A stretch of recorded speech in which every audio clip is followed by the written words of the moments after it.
Now, I feel like this is one of the people who, honestly, whenever we talk about on the show, I'm always like, have like a bitter taste in the back of my mouth because I always imagine myself being the other woman. I always imagine myself being Eddie. You know, I always picture her as she's speaking. I'm always looking at Eddie like, is she targeted? Is she saying this particularly to hurt someone? It's always that energy for me. And honestly, I still can't shake it. But this time she's talking about something actually significantly different. Karen Nyamu is a mother of three. She has one child with the eldest daughter she had with DJ Saint Kevin. And then she has one boy and one girl with Samido. Of course, we know the two other children. The other kid, maybe not so much. But on Mother's Day, which was happening during the weekend, we had Karen Nyamu sharing a video of her children as they were getting into bed, and she said, "Oh wow, beautiful! A beautiful story about." She said, "One of my favorite videos. Some of our Saturday mornings look like this." She continued to say, "Wairimo, who is the child she has with Saint Nick, with DJ Saint, sorry. Wairimo is apologies. Wairimo is the youngest and the most extra of my babies. This is just not the girl with Saint, the youngest daughter. I can't tell you how I became a mom of three. I thought I'd be a mom of two, but never three. But boy, am I glad I did it because they have amazing days. Because you say motherhood is beautiful. I don't relate when they say it's hard. I think I learned early I learned early that very little about motherhood has to do with me. A lot of it has to do with God." And she continued to actually speak about the relationship that the daughter has with both fathers, because apparently the eldest daughter calls both dads dad. She actually went so far as to say that whenever she wants something, she'll call one of the guy, Samido, and be like, "Hey, I want this, I want this, I want this," and then she'll call her the dad and be like, "Hey, I want this, I want this, I want this." Like to her, they're both dads, and she deems them as that, and there is no disparaging issue of, no, this is your biological dad, and then this is the dad that you have now because I have children with this dad.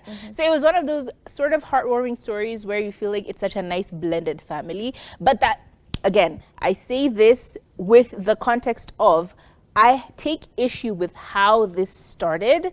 However, the blending, if you take those two things separately and completely independently, the blending of that family is actually quite nice. If you think about the fact that she has all her children understanding that these are both your parents, they love you equally, and so on and so forth, that's a beautiful blend. That right there is a beautiful story of motherhood. And then the thing that she said, that it's really not about you. Motherhood is not about you. Don't start like trying to give your children the pressures of being what you wanted to be when you were younger, blah, blah, blah. All those things that we tend to cast upon our children, try to make them mirror the lives that we wanted, are not fair. Children are just children. They are gifts. You take them for what it is, and you try your best to nurture them in the best way possible. So the stories were very beautiful and heartwarming, but I still have this issue of how this started.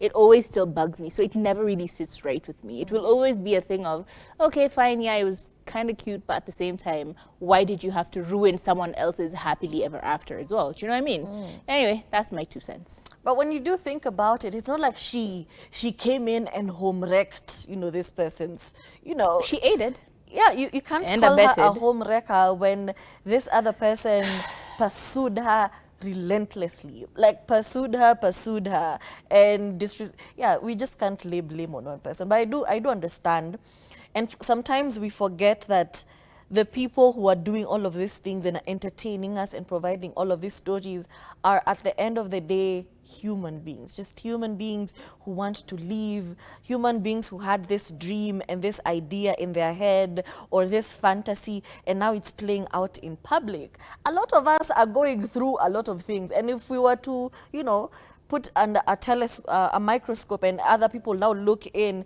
and see what's going on, it would even be worse than what Karen Nyamu, Samido, and Ide and the new partner are going through. So I just feel like sometimes just understand. Maybe even her, she was in love. She's in love, and this person was lying to her. So are you justifying the end? No, I'm not justifying anything. I'm just saying, at the end of the day,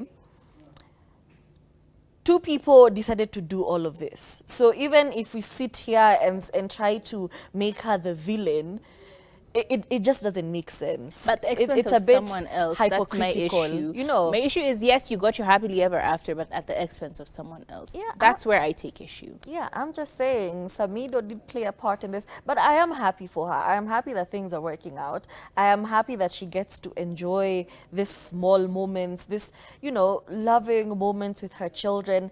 I am happy for that. But yeah, and I just want to rain on her parade. Do you, boo? We're happy for you.